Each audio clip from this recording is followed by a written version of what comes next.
je regrette tellement. Dans le lot que je regrette, c'est donc gros regret manga cette fois-ci. Bonjour à tous, bon retour sur ma chaîne sociale, encore on va parler de manga et cette fois-ci, encore une fois, on est assis par terre. Assis par terre parce que j'ai une vidéo à filmer qu'il faut que je monte aujourd'hui. J'ai un pantalon à réparer de mon chéri, donc je vais faire ça en même temps que je fais ma vidéo. Et la vidéo en question du jour, ça va être mes regrets en matière de manga. Je suis dans la commune manga, on va dire, depuis mes 11 ans. 25 ans? Non, j'ai pas 36 ans. 21 ans? Je ne sais plus compter. Bref, au moins 20 ans, pour sûr. Ça fait un moment, j'ai vendu des choses à l'époque. Je n'ai pas gardé quelques séries. Et est-ce que j'ai des regrets? Est-ce que j'en ai pas? On va voir tout ça dans cette vidéo. Mais d'abord, il va falloir que je m'occupe de ce pantalon également. J'ai ce maxi trou à l'avant. Ça allait jusqu'à ce que son patron lui dise: là, j'ai une trouée, c'est pas ça. Du coup, je vais tenter de faire un truc. Déjà, me retourner. Et donc, les regrets en matière de manga. Sachant qu'au début, quand j'ai commencé, donc c'est en CM2 que j'ai reçu mes premiers mangas. Ensuite, toute ma période collège avec mon argent de poche, j'allais m'acheter des petits mangas. Voilà, je faisais beaucoup d'occasions aussi. Parce que bon, argent de poche, je crois que j'avais que 10 € par mois. Enfin, que 10 €. J'avais 10 € par mois. J'ai pas craché dessus. Il y en a qui n'avaient pas d'argent de poche. Donc, bleu ou noir. Et quand on débute une collection manga, la première erreur qu'on fait habituellement, c'est qu'on achète un petit peu tout et n'importe quoi. Parce qu'on veut absolument fournir sa collection le plus rapidement possible, en avoir plein. Histoire de prouver rien du tout. Mais on veut en acheter plein. Et dans le lot, je me rappelle, j'étais dans mon petit village de campagne en Alsace. On avait une petite foire du livre et en fait c'était une foire du livre dans la salle des fêtes. Et en gros c'était à la pesée. On prenait des livres et c'était à la pesée. Et moi qui étais toute newbie dans le game des mangas, je suis allée voir dans l'optique d'avoir des petits mangas à acheter. En pensant que c'était quelque chose de très niche, qu'il n'y aurait forcément pas. Et il y a eu certains mangas et j'ai acheté principalement que des one-shots. Je vais faire comme ça vous voyez que je travaille et que je suis pas genre... Vous voyez mon crâne tout le temps. Il y avait des one-shots et dans le lot j'ai acheté For All My Darling Daughters. J'ai acheté ça et j'ai acheté Stigma. Stigma c'est un one-shot de la mangaka qui a fait Sayuki. Un animé que j'avais adoré. Et que je m'étais dit que j'achèterais bien un manga un jour, chose que je n'ai jamais faite. Manga que animé que je n'ai jamais terminé, soit dit en passant également. Parce que c'est... Enfin, pas parce que... Enfin, c'est un univers de zombies. Voilà, sachez-le. Avec... pour fond l'histoire, la mythologie un peu chinoise, vous savez, avec le roi singe. Et ce roi singe, Goku, que j'avais grave flashé sur lui. J'avais fait une hyper fixation sur lui. Quand j'étais au collège, j'étais en mode... à baver. Bref, il était trop chou, je l'aimais trop. Et quand j'ai vu le trait très caractéristique de cette mangaka sur cet ouvrage, j'ai voulu l'acheter à ce moment-là. Mais en fin de compte, ce n'est pas des œuvres qui m'ont le plus marqué. Déjà, c'était des œuvres assez matures pour une collégienne. Surtout For All My Darling Daughters, qui est un manga, un one-shot de la mangaka ultra connue dont je vous ai parlé ces 2 dernières vidéos au moins. J'ai oublié le nom, je la mettrai ici. Vraiment un monument dans l'univers des mangas. Cette mangaka, elle est assez balèze. Et du coup j'avais cette œuvre là et c'est en faisant ces dernières vidéos que je me suis rendu compte que j'avais un ouvrage d'elle que j'ai lu, que j'ai pas compris, que franchement ça m'a pas plus marqué que ça à l'époque et que j'ai revendu. Donc ça c'est pas... Franchement, honnêtement là ce que je vous raconte là, les one shots que j'ai acheté que j'ai revendu, c'est pas des C'est franchement pas des regrets honnêtement, parce que c'est vraiment des mangas que j'ai pas compris, que j'ai pas forcément aimé, j'ai pas accroché. Voilà, ça arrive. J'ai pas accroché, point. Quoi d'autre? Dans les one-shots, j'avais acheté Princess Eye, que j'ai revendu derrière ou que j'ai redonné à un ami. Qu'est-ce qu'il y avait d'autre? Donc ça, c'est vraiment les vieux ouvrages. J'avais, ah oui, il y avait un one-shot qui s'appelait Dystopia. Dystopia, c'était un one-shot d'un manga pas français, pas japonais, je ne sais plus. Just Park, je sais plus. C'était une américaine, je ne sais plus, je n'ai plus les détails. Et pareil, c'était un manga que j'avais trouvé, un one-shot dans un vide-grenier. Et ça m'a pas marqué. Donc ça, c'est les petits premiers achats que j'ai fait. En fait, le regret dans l'histoire, c'est pas les avoir achetés et les avoir revendus derrière. C'est d'avoir acheté à tout va pour gonfler ma collection, pour avoir un grand nombre de mangas au plus vite. Mais au fin de compte, c'était pas une mangatech qui me ressemblait, c'était une mangatech qui n'avait pas de saveur, qui n'avait pas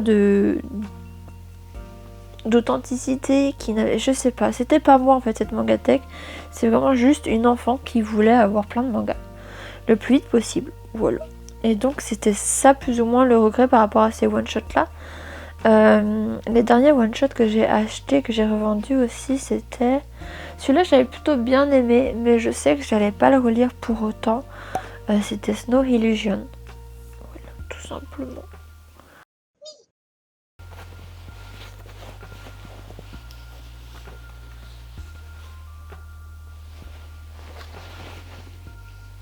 Évidemment, on va lui racheter des pantalons à ce chéri, hein.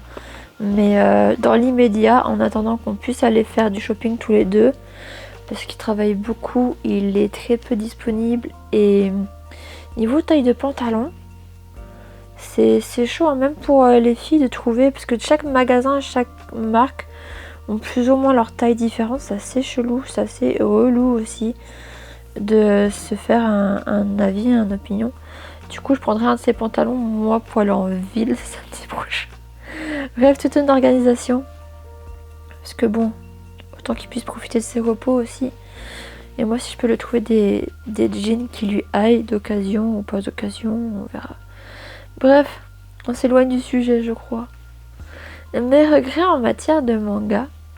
Parmi ces ventes de manga, il y en a que j'ai fait que je ne regrette pas, honnêtement. C'est ce que j'appelle une vente stratégique. Stratégique parce que, deux exemples, Blue Exorcist et Shirayuki Hime. Ces deux mangas-là, c'est deux mangas que j'adore. Mais vraiment, je surkiffe. J'aime du plus fond de mon cœur ces deux œuvres. Et pourtant, j'ai revendu mes collections. Pourquoi? Pour Shirayuki Hime, j'avais les 5 premiers tomes. Je crois, les 5 ou 6 premiers tomes. Très contente de les avoir. Mais pour autant, c'est une série qui est en cours et qui avance à son rythme, plutôt lentement. Je crois que c'est un volume par an maintenant au Japon. Et actuellement, il y en a une trentaine. Il y a une trentaine de tomes, il me semble, de mémoire. Toujours en cours. Je répète, toujours en cours. Donc, mes 6 premiers tomes faisaient pas le figure comparé à l'immensité du manga qui m'attend ensuite. Et pour faire de meilleures économies plus tard, je me suis dit que j'allais juste les vendre, les revendre pour racheter la collection entière plus tard de quelqu'un qui le revendrait éventuellement. Donc, projet sur le long terme, racheter chez la Yukihime en espérant qu'il n'y ait pas 50 tomes. Voilà. Donc à ça. Et Blue Exorcist que j'avais adoré en animé, vraiment ça a bercé mes années collège-lycée, je ne sais plus vous dire exactement. J'ai acheté à l'époque avec mon argent de poche les premiers tomes de Blue Exorcist chez la maison d'édition Kazé à l'époque. Il y avait certains volumes avec des goodies. Je me rappelle que le premier que j'avais acheté, c'était celui avec le goodies, un porte-clés trop mignon. Je me rappelle. Ou un strap, c'était un peu strap de téléphone. Il n'y avait pas de... avec le câble pour mettre dans la coque. Bref, C'était ça à l'époque. Donc j'ai revendu en gardant les goodies évidemment. J'ai gardé aussi tout ce qui était fanbook, guidebook, agenda même. Je crois que j'ai un agenda. Je le vois pas d'ici. Je vous mettrai l'année, mais je crois que c'est 2014. C'est ça date franchement, ça date. Et j'ai gardé tout ça, hormis les mangas que j'ai revendus. Après il y a eu toutes les affaires. Kazé qui s'est fait racheter par Crunchyroll qui est repassé à Kazé. Enfin, le rebranding de Crunchyroll en Kazé par la maison d'édition HarperCollins. Mais au fond de mon cœur, Blue Exorcist a toujours été Kazé. Et si je refais la collection Blue Exorcist, parce que je compte la refaire, même si les 30 tomes, on n'en voit pas la fin. Je lis pas les scans. Vraiment, là je suis... J'avais lu les scans pendant un temps. J'avais lu les scans pendant un temps. Sauf que là, je suis vraiment en mode... J'attends d'avoir les mangas en main pour pouvoir les lire. Parce que ça commence à être long à attendre les scans, machin et tout. C'est assez chiant en fait, globalement. Et je préfère avoir les mangas dans mes mains pour les lire. Du coup, là, j'attends que le manga se termine. J'attends que je puisse les racheter. Que ce soit un mélange mix Kazé, Crunchyroll, j'en ai rien à faire. Je veux juste la collection, quitte à acheter une fresque pour Blue Exorcist à la fin. Je sais pas, on verra. Je n'y suis pas encore, mais encore là une fois. Mais encore une fois là, c'est comme je vous ai dit, une vente stratégique pour avoir les Blue Exorcist dans ma collection plus tard, parce que c'est vraiment une œuvre qui m'a bercée, qui m'a vu grandir, on va dire, parce que je lisais les scans là encore quand j'étais à la fac. Bon, ça commence à dater maintenant, mais vous voyez l'idée, tu vois. Vraiment, je sais jamais si je dois tutoyer ou vous voyez. Par réflexe, je vous vois. Si vous êtes plusieurs à regarder derrière l'écran en même temps mes vidéos. Donc ça, c'était les petites ventes non regrets stratégiques de ma part. Maintenant, on va commencer par parler de mes regrets. Mes regrets, mais on va dire les petits regrets plus qu'autre chose. Dans le lot que je regrette, c'est Hana Yamata. Hana Yamata, le manga a été arrêté à un arrêt de commercialisation tout bonnement quand j'étais au Japon, ou genre juste après, juste avant, et je regrette de ne pas les avoir achetés. Plus tôt, de ne pas avoir cherché à compléter la série plus tôt, parce que là j'en chie. Vraiment, pour trouver les tomes, j'en chie. Le tome 10 à 100 balles, non merci. Vraiment non merci. C'est une série terminée en 10 tomes qui n'a pas été abandonnée en France, même si malgré enfin, vous voyez ce que je veux dire, elle n'a pas été abandonnée, la série est belle et bien terminée, mais c'est l'arrêt de commercialisation qui m'a... Il me fait mal à mon petit cœur. Et quand je me suis rendu compte, quand j'ai repris ma mangatech, quand j'ai repris les mangas, quand j'ai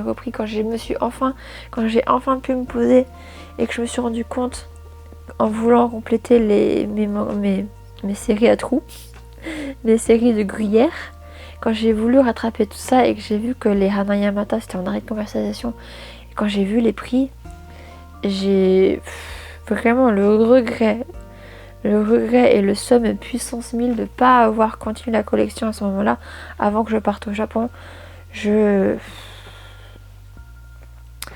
J'aurais dû, hein, parce que maintenant le tome 10, je sais pas quand est-ce que je l'aurai, je sais pas si je le trouverai à bon prix un jour. Je vais aller marcher aux puces, dans l'idée qu'un jour, peut-être une maman qui ne connaît pas le prix des mangas se retrouve à vendre celui-là à 3-4 euros. Ce serait pas mal. Il y a ça, il y a l'atelier des sorciers que j'aurais voulu me pencher dessus bien avant. Pourquoi personne m'a dit que ce manga était génial? Vraiment, pourquoi personne me l'a dit? C'est un truc de fou. Je regrette tellement. Je regrette parce que maintenant, ceux qui me suivent depuis un moment maintenant savent que je cherche les collecteurs sous blister de préférence pour pouvoir faire du contenu en plus, pour pouvoir les ouvrir, avoir un produit neuf entre mes mains. Et mais les prix, mais c'est ahurissant. Le tome 1, mais même le tome 1 sans collecteur, sans blister, sans le goodies, 180 €, j'ai vu, mais il y a des gens, ils sont fous, ils sont fous. Moi, j'ai réussi à l'avoir pour 7,90 €. Voilà, le premier tome sous collector, enfin collector, pas sous blister, sans le goodies. Je vous laisse voir cette vidéo-là pour comprendre pourquoi. Cette vidéo-là ou cette vidéo-là, je sais plus. Je sais jamais. Donc je vous laisse aller voir comment j'ai pu magouiller mon coup, parce que 180 €, de 180 € à 7,90 €, un truc de malade. Bref, j'ai une affaire en or. Une affaire en or ce manga. Mais voilà, et je me dis, mais si je m'étais... Parce que là, je me suis rendu compte, au tome 14, j'ai pu avoir le tome 13 et 12, je crois, encore 9 en boutique. Mais tous les autres, à partir du 11, j'ai dû les chercher moi-même d'occasion. D'occasion. Voilà, voilà. Chaud quand même, hein. Bref, donc ça, j'aurais bien voulu connaître plus tôt. Sniff, sniff. Et il y a un autre manga dans le genre, c'est Dengeki Daisy. Mais ça, c'est encore un peu plus niche parce que ça fait longtemps qu'il était en arrêt. Ça fait longtemps qu'il est en arrêt de commercialisation. C'est un manga que j'ai vraiment surkiffé, mais genre vraiment, vraiment, vraiment, vraiment. Et je sais que j'ai tellement de choses à lire, mais celui-là, c'est pas la priorité, je sais. Mais j'aimerais beaucoup pouvoir le relire à nouveau, après avoir un petit peu diminué ma pile à lire, on va dire. Mais déjà, à l'époque, quand j'ai voulu m'acheter la collection, quand j'ai voulu terminer, parce que c'était encore un gruyère celui-là aussi, ma collection des Dengeki Daisy, c'était en arrêt de commercialisation et c'était ultra cher. Il y a un tome qui était sorti en collector il y a fort fort longtemps. Du coup, ce tome-là, même sans les goodies, il revenait mais ultra ultra cher. Et je me rappelle que c'est le premier manga, en tant que collectionneuse de manga, que j'ai acheté beaucoup plus cher. Je crois que c'était peut-être 20 ou 30 €. Quand même à l'époque, pour un volume simple. Mais c'est la première fois de ma vie que j'avais acheté un manga, mais genre aussi cher. Juste pour compléter la collection. Pour vous dire. Pour vous dire. Et Dengeki Daisy aussi, j'aurais bien voulu, mais vraiment m'y pencher plus tôt, le découvrir plus tôt, pour pouvoir les acheter en prix correct, en prix de sortie neuf, et potentiellement avoir aussi ce collector dans ma collection aujourd'hui. Parce que du coup, je l'ai pas, en fin de compte. Je sais même pas ce que c'était, je crois que c'était juste un petit livret d'illustration ou un petit cahier, je sais pas. Je sais plus. Des autocollants peut-être. Mais voilà, c'est pour ça que je vous dis, petit regret sans plus. Ça va, c'est encore mignonnet pour l'instant. Il y en a un autre qui est un peu petit regret. Mais comment dire, celui-ci, c'est un manga que j'ai revendu à une amie très chère. Ma meilleure amie de l'époque lycée, tout simplement. Et je lui ai revendu parce que c'est un manga que ça s'appelait Alice au pays des trèfles. Alice au pays, il y en a eu plein de différences si vous voyez. Celui-là il est en arrêt de commercialisation aujourd'hui et il pèse son pesant d'or. Vraiment, il se revend à une fortune et c'est un manga que j'avais. Et là le regret, si je peux en appeler un comme ça, c'est que si jamais je l'avais pas revendu à cette amie, aujourd'hui que je l'ai revendu à cette amie, ça me va totalement et je suis contente de l'avoir vendu à elle plutôt qu'à quelqu'un d'autre. Mais si je l'avais vendu à quelqu'un d'autre, en voyant les prix que j'aurais pu faire avec cette série à l'époque, enfin maintenant du moins, ça aurait pu être un regret. Mais ça n'en est pas un. Voilà, mais c'est une série que je sais pas. Je sais pas si vous l'avez lu, en tout cas, c'est vraiment encore une vieille série. Tard à l'époque. Où c'était assez angoissant, moi je trouve. Vraiment, cette histoire, ce manga, il m'angoissait. Il me mettait mal à l'aise. Plus qu'autre chose. C'est pas un... Non, j'ai pas accroché. Et en parlant de mangas avec lesquels j'ai pas accroché du tout, et pour le coup c'est pas du tout un regret de les avoir revendus, dans le lot il y a Lily la menteuse. Voilà, Lily la menteuse que j'ai pas du tout aimé, je suis désolée, je sais qu'il y en a plein qui adorent Lily la menteuse, mais moi ce qui m'embête avec ça c'est comment dire, la dynamique du manga, Si c'était un manga sur les transgenres, vraiment un manga pro-LGBT, anti-transphobe, enfin, juste un manga feel good qui était là pour aider, pour, comment dire, mettre en lumière les transgenres. Genre juste les mettre en lumière et que ce soit accepté par le public. Comment dire, une première pierre à l'édifice du on est tous égaux, on s'aime tous, on est tous pareils, on a tous du sang dans nos veines, les os sont tous de la même couleur. Genre juste, si c'était une œuvre bienveillante comme ça, c'est le mot, bienveillante, ok, pourquoi pas. Mais là, c'était pas une œuvre sur la transgenre identité, c'était vraiment une œuvre sur un travesti. Je n'ai rien contre les travestis, vous faites ce que vous voulez, vous vous habillez comme vous voulez, vraiment, il n'y a pas de souci. Mais c'est la manière dont ils ont amené les choses en mode on sait pas trop s'ils sont garçons, s'ils sont filles, nanani nanana, et faire des blagues autour de ça. Et oh là là, crise existentielle, enfin, je sais pas, c'était cringe. Et j'ai pas aimé. C'est un garçon qui va déclarer sa femme à... Qui va déclarer sa femme. C'est un garçon qui déclare sa flamme à la fille qu'il aime en tant que garçon. Et le lendemain, stupeur. Parce que la fille elle dit oui, elle est en mode trop content, il y a un beau gosse qui vient me demander de sortir avec lui, je suis trop contente, tu vois. Déjà ça, passer sur les apparences.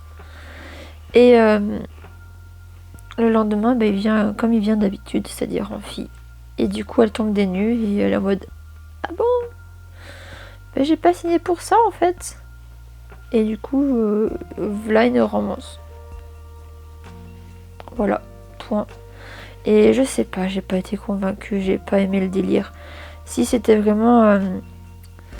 comment dire, j'ai jamais retrouvé le mot que je voulais dire, du coup j'ai jamais fini cette phrase. Donc laissez-moi la finir post-prod. Le mot c'était assumer.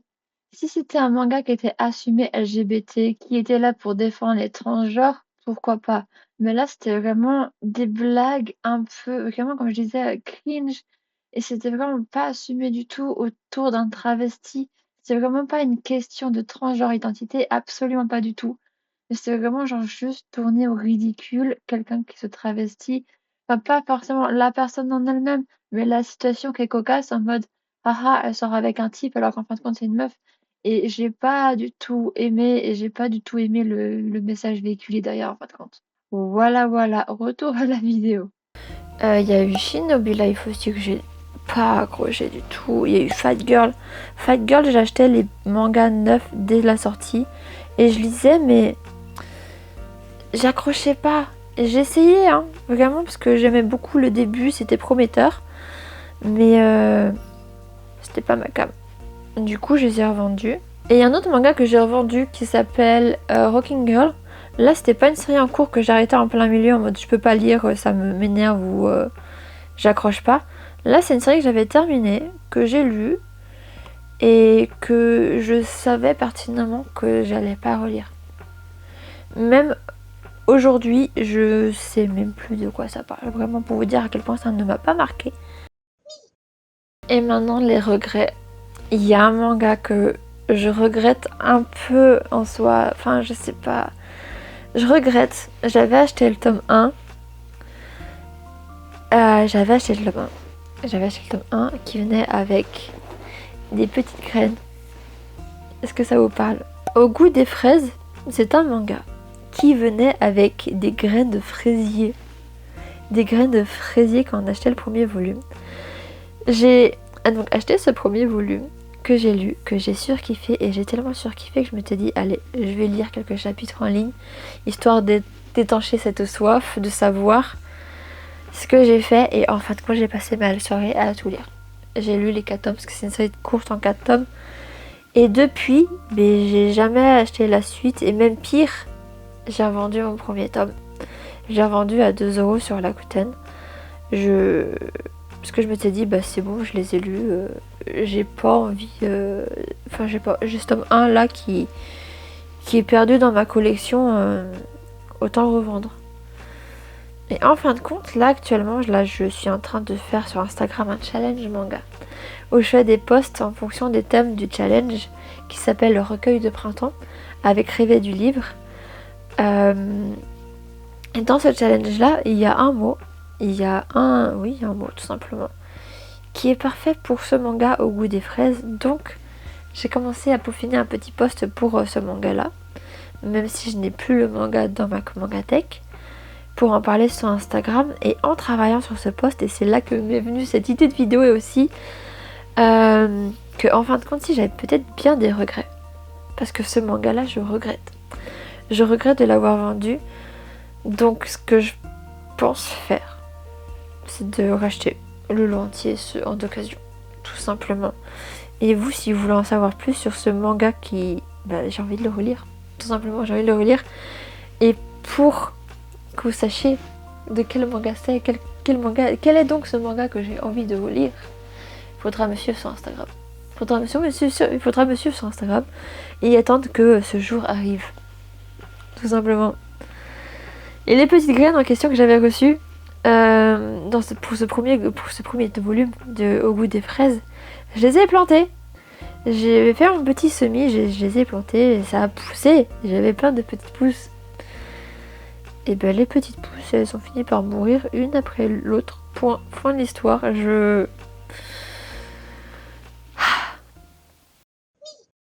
Et là, on va venir parler de regrets un peu plus forts. Là, c'est vraiment de gros regrets. Enfin, on s'entend. Vous allez comprendre pourquoi. Donc, gros regrets manga cette fois-ci. J'ai contexte. Mon ex, on s'est connus grâce à un manga. Mon ex lui, il était plus animé que manga déjà de base. Mais parce que moi, je faisais la collection de mangas et parce que moi, j'aimais beaucoup les mangas. L'influence dans le couple, vous voyez, il a voulu acheter des mangas lui aussi. Il m'a dit qu'il voulait tel ou tel manga. Et moi, quand j'adore faire du shopping, j'adore chiner, j'adore faire des brocantes, j'adore faire des marchés aux puces, je me suis fait chier vraiment pour lui trouver ces deux séries. Il y a Litterby et La Loi du Eki. La Loi du Eki, c'est un manga qui est ultra vieux. Je sais même pas si vous êtes au courant de ce manga là, si vous connaissez l'existence de ce manga là. Si vous ne connaissez pas, je vous en voudrais pas, même moi c'était très niche. C'est un manga que j'avais présenté sur mon Skyblog. Parce qu'à l'époque sur Skyblog je faisais des posts comme je fais actuellement sur Instagram. Beaucoup moins travaillé, mais quand même travaillé parce que je mettais beaucoup de temps et d'énergie là-dedans. Et je m'étais un petit peu donné ce défi de faire l'alphabet en manga et de trouver un manga parlé d'alphabet. Et mon ex à l'époque plutôt, j'ai perdu mon fil. Il a découvert mon Skyblog justement grâce au fait que je parle de manga. Et il m'avait contacté justement par rapport à La Loi du Eki en me disant merci et tout, je connaissais pas ce manga. Et puis de là, on est venu à commencer à parler. C'était finir par se mettre en couple parce que vous avez beaucoup de Skype, machin et tout. Se mettre en couple à distance parce que j'étais en Alsace, lui était à Pau. C'est pour lui d'ailleurs que je suis venue à Bordeaux, si vous vous posez la question. Et que je ne suis jamais repartie en fin de compte. Mais La Loi du Eki, c'est un manga qu'on n'avait pas. On en parlait parce qu'on en a parlé sur Skyblog. On l'avait pas, mais pour son anniversaire ou un de notre anniversaires de couple, je lui avais acheté, j'en ai fait cadeau. Il manquait quelques tomes que j'ai chiné et que j'ai trouvé. Et maintenant c'est un manga qui est en arrêt de commercialisation pour sûr. Enfin, même à l'époque, je crois que c'était un peu compliqué. Mais j'avais trouvé tous les tomes relativement pas chers. J'avais fait des bonnes affaires et j'avais plutôt bien tout chiné et la collection était complète. Donc il y a ça. Et l'autre manga par contre, c'était une requête de sa part qui voulait absolument dans sa collection, qui voulait savoir la fin. C'était Litterby. Litterby que je lui ai trouvé d'occasion, que je faisais marcher aux puces pour trouver quelques tomes par-ci et par-là. C'était du gruyère aussi, hein, concrètement parlant. C'était du gruyère, mais en vrai je m'en sortais bien. Il me manquait quelques tomes, mais je m'en étais plutôt bien sortie. Et j'avais trouvé la collection, et même s'il manquait quelques tomes. Puis vient la séparation. Et... Enfin, c'est un garçon qui, de base, je vous l'ai dit, s'intéressait au manga pour moi.